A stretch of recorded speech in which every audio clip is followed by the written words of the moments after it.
السلام عليكم ورحمة الله تعالى وبركاته. واحدة من المشاكل اللي بتقابلنا بصورة دورية في موضوع الطباعة الثلاثية إنه بنكون محتاجين نثبت موتور على القطعة المطبوعة طباعة ثلاثية، موتور أو أي جسم تاني على القطعة المطبوعة طباعة ثلاثية. زي مثلا في الحالة دي عندنا القطعة دي مفروض يجي نازل فيها الموتور ده كويس، فعملنا لها تصميم بحيث إنه الموتور ده يجي نازل فيها بصورة محكمة كويس. زي مثلا الحاجة اللي انتوا شايفينها قدامكم دي هينزل كده بصورة محكمة، شايفين؟ بعدين مفروض نربط مسمار هنا في المكان ده. في الحلقة دي أنا حوريكم أحسن طريقة تثبت به الموتور بتاعك أو أي حاجة تانية عايز تثبتها في قطعة مطبوعة طباعة ثلاثية.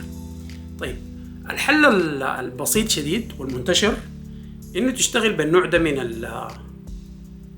المسامير اللي هو بيسموه سيلف دريلينج، بيسموه سيلف دريلينج سكرو زي ده كويس. وفي نوع تاني بيسموه سيلف تابينج سكرو، ده نحن عندنا في السودان بنسميه سنة عويرة كويس.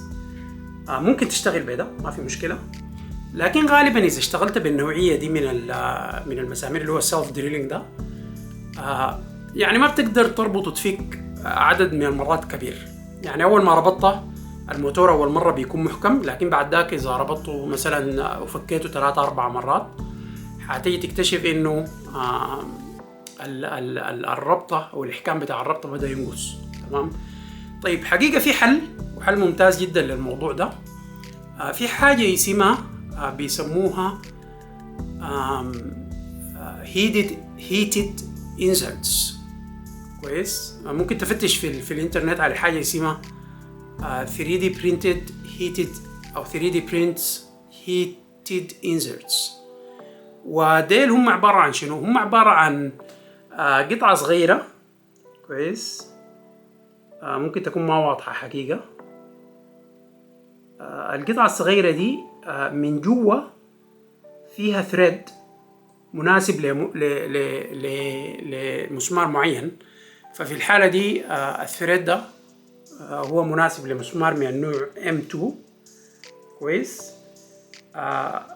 وممكن تسخنها وتضغطها جوا في الفتحة دي. تمام. في الفتحة اللي حتربط فيها بعدين المسمار بتاعك. يعني قبل ما تربط المسمار تسخن ال 3D print heated inserts دي، تسخنها وتضغطها في الفتحة دي. وهي صغيرة شديدة، أنا ما حقدر أوريكم لها في الكاميرا، لكن عندها زي زعانف أو حاجات بالجنب كده. لما تسخنها وتنزلها الحاجات اللي بالجنب دي بتمسك في الحائط بتاع الفتحة دي. تمام. وبتديك يعني بتديك بعد ذاك ثريد مناسب للمسمار من النوع M2 ده. فأنا حاعمل الموضوع ده ساعدي قدامكم وأوريكم كيف بيتعمل. وبعد ذاك إذا عملت كده ممكن تقدر تربط وتفك عدد غير نهائي من المرات، ما بكون عندك مشكلة إن شاء الله. خلونا نشوف يا شباب مع بعض. طيب يا شباب، قبل ما أبدأ أشتغل في القطعة دي خلوني أعرفكم عليها. القطعة دي هي جزء من التصميم بتاع الطيارة من غير طيارة اللي احنا شغالين فيه، وهي بتكون قاعدة في الجزء الخلفي هنا في محل في الذيل، في المكان بتاع الذيل هنا. والموتور اللي شغالين فيه عشان نثبته ده هو حيتحكم بعدين في الفلابس بتاعت الذيل ده. تمام. خلونا نمشي لصورة مفصلة للحتة دي فيها تفصيل أكتر.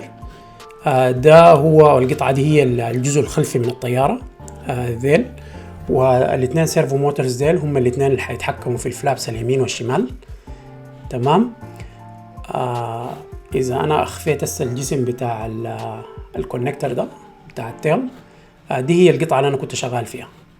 تمام. خلوني أقفل لكم الموتور. دي هي القطعة اللي هي طبعناها طباعة ثلاثية بمادة اسمها PETG، لأن PETG بتستحمل درجة حرارة لحد 80 درجة مئوية. وعاوزين دي نثبت الموتور ده، السيرفو موتور ده في القطعة بتاعت PETG. فالحاجة اللي حنعملها إنه حنعمل انزرت هنا في المكان ده، حنعمل له هيت وحنثبت الانزرت هنا، وبعدين حنجي نربط الموتور بسكرو M2. تمام، خلونا نبدأ نعمل الموضوع ده سريع مع بعض.